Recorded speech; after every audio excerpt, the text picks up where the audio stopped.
Let me switch gears because the president's coming to visit North Carolina not only ahead of the state special election on Tuesday, but also after this terrible situation with Hurricane Dorian.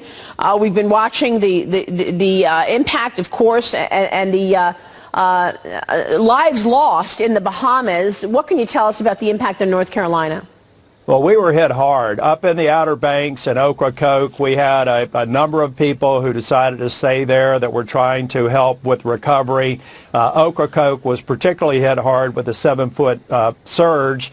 Our national park was affected. I was briefed on a lot of the infrastructure within our national seashore in that area was affected. And then, of course, there's the tornado damage. So it really spanned the entire coast, whether it was either water involvement, wind, or the tornadoes. And we'll be working, going back tomorrow to D.C. to make sure that we secure the recovery funds that are going to be necessary for North Carolina to get back on track. In the Bahamas, we've got 43 people, the official count that we know, dead.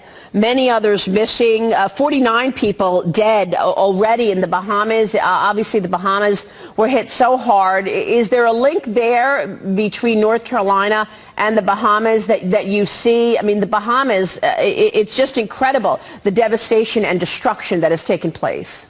Oh, it's a sad situation, and I'm afraid the death toll is going to rise there. You know, our hearts go out to everybody who was affected by this storm up and down the American coast and in the Bahamas. We're particularly focused on what we need to do to continue our recovery from Hurricane Matthew and Hurricane Florence. There are still hundreds of millions of dollars yet to be spent to get North Carolina back on track. Farmers were hard hit by Florence.